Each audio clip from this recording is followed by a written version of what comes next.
We're here to idea everyone, to fire up your curiosity and connect you with the people and ideas that shape our world. Watch, listen, understand, connect, create. Let's move the human story forward together.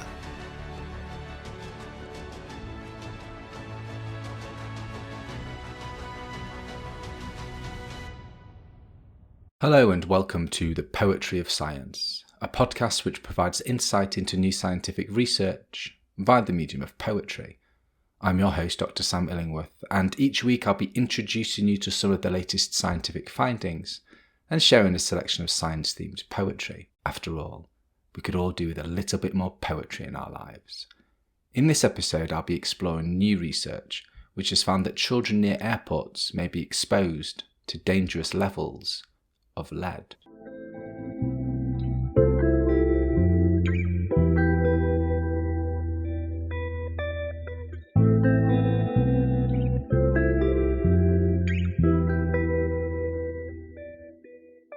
Poison passed from paints and pans to streets and homes and lives, a build-up of bile broken only by promises of pure mandated air, yet shadows linger, hidden from sight in flying sores that ooze and seep and spew, mists of lead caught on artificial eddies that march downwind on wings too large to break, drip-fed into lungs whose mouths can't form the words they need for help. This poem is inspired by recent research published in PNAS Nexus, which has found that children living near one California airport have higher levels of lead in their blood. In the past 40 years, there has been a significant decrease in the blood lead levels of children in the United States. This decrease is closely linked to policies that have removed lead from various sources such as paint, plumbing, food cans, and gasoline. One of the most effective interventions was the removal of tetraethyl lead, or TEL, from automotive gasoline under the Clear Air Act of 1970 and its subsequent amendment in 1990. However, while TEL is no longer used in automotive gasoline, it is still present in aviation gasoline, which is used by around 170,000 piston-engine aircraft across the country. In fact, despite decades of efforts to eliminate lead pollution, the use of lead-formulated aviation gasoline is responsible for roughly half to two-thirds of lead emissions in the United States. In this new study, researchers analysed the blood lead levels of children under 6 living near Reid-Hillview Airport in Santa Clara County, California, for a period of 10 years. The study found that the probability of high blood lead levels, over 4.5 micrograms per deciliter, increased as the distance to the airport decreased.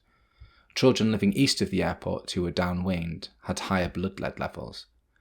The study also found that the blood lead levels of children near the airport were highly correlated with the amount of piston-engine aircraft traffic and leaded aviation gasoline sold at the airport. The data collected in the study strongly supports the urgent need to reduce aviation lead emissions in order to protect the well-being and opportunities of vulnerable children. Now that you've heard the science, let me read the poem to you again. Poison passed from paints and pans to streets and homes and lives, a build-up of bile broken only by promises of pure, mandated air. Yet shadows linger, hidden from sight in flying sores that ooze and seep and spew, mists of lead caught on artificial eddies that march downwind on wings too large to break, drip-fed into lungs whose mouths can't form the words they need for help.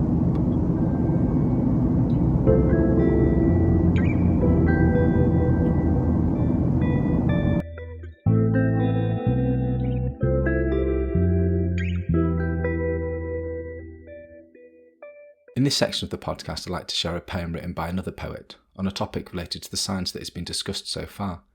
In this episode, I'll be reading A Sparrow Trapped in the Airport by Avril Kurdi.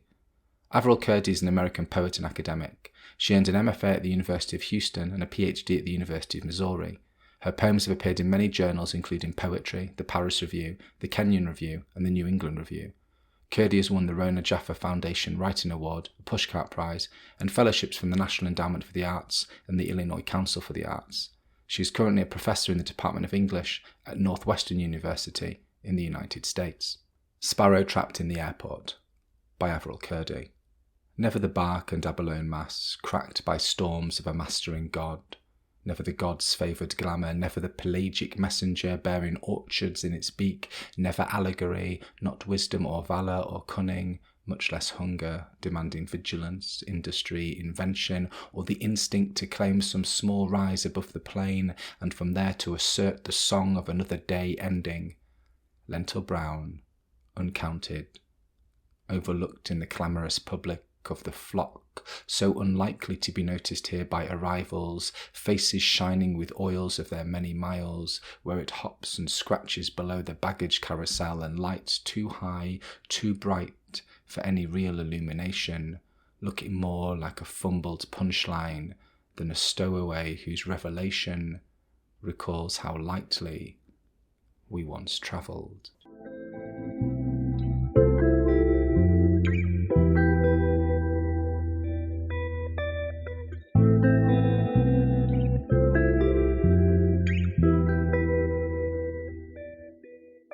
Thank you for listening to the Poetry of Science. Thank you very much for being with us for this episode of the ideaXme Show. ideaXme is a global platform. Our mission is to move the human story forward by sharing knowledge of the future.